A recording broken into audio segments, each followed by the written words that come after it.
बिस्मिल्लाहिर्रहमानिर्रहीम, अस्सलाम वालेकुम। Welcome to my Zahra kitchen. Zahra kitchen में आज हम बनाने जा रहे हैं बहुत ही मज़ेदार, बहुत ही दिलचस्प रेसिपी। ये है मेरे पास चटनियाँ तो हमने बहुत सी बनाई, लेकिन जो चटनी मैं आज बनाने जा रही हूँ ये है बहुत ही स्पेशल। ट्राई ज़रूर कीजिएगा, उम्मीद है आपको मेरी रेसिपी पसंद आएगी। ये है मेरे पास 2 चम्मच घी इसमें मैं डालूँगी। ये है मेरे पास सेब, जिसे कहते हैं एप्पल। ये है मेरे पास 2 अदरक, इसे मैंने किया स्लाइस करने के बाद इसे बिल्कुल छोटा छोटा बारीक बारीक हमें काट लेना है। काटने के बाद अब हम घी में करेंगे इसे हल्का सा ब्राउन। अब आप सोचेंगे ये क्या बनने जा रहा है, एप्पल की चटनी। एप्पल की चटनी को घी में क्यों बनाया जा रहा है? जब ये बन के निकलेगी फिर आपको पता चलेगा तो इसका जायका कितना ही ज़बरदस्त और कितना ही लाजवाब है। ये देखेंगे ये एप्पल कैसे हो चुके हैं ब्राउन। अब मैं इसमें शामिल करूँगी, ये है मेरे पास लौंग, 3 अदद लौंग, और ये है मेरे पास दालचीनी 2 से 3, बिल्कुल छोटी छोटी स्टिक दालचीनी की। अब इसे करेंगे अच्छा सा, इसके अंदर मिर्च से पकाएंगे थोड़ा सा, ताकि लौंग और दालचीनी की खुशबू हमारे सेब में अच्छी से शामिल हो जाए।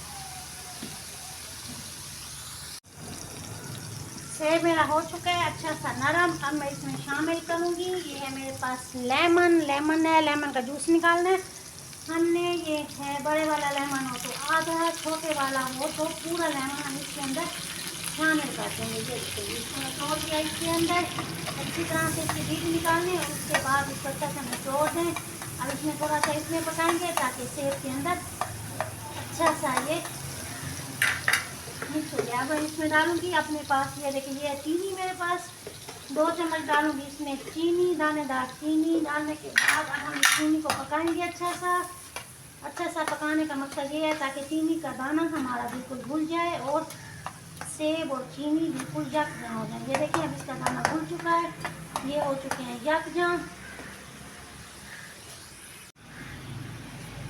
ये देखिए चीनी का दाना हमारा अच्छा सा घुल चुका है। अब मैं इसमें डालूंगी मेरे पास चिल्ली गार्लिक सॉस, इसके डालूंगी 2 से 3 चम्मच। ये देखिए ये है मेरा चिली गार्लिक सॉस, इसके अंदर डालूंगी 2 से 3 चम्मच।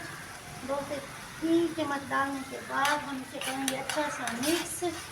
ये ये हो गया मिक्स, ये हो चुकी है हमारी तकरीबन। इसका एक स्टेप तैयार, बहुत ही मज़ेदार सी है, खट्टी मीठी। अभी से खुशबू मेरे सारे किचन में इसकी फैल चुकी है।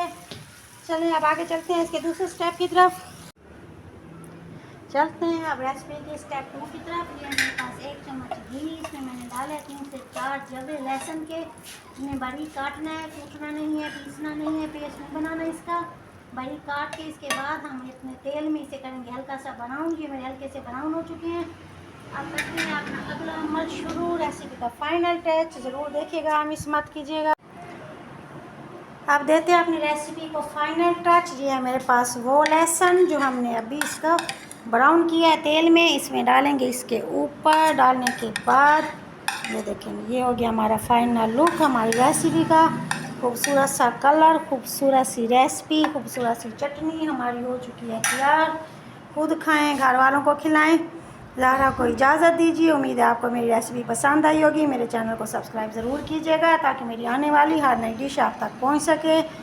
आपकी मोहब्बतों का और आपके सपोर्ट का बहुत ज़्यादा शुक्रिया। Thank you so much. मिलते हैं नई रेसिपी के साथ। अल्लाह हाफिज़।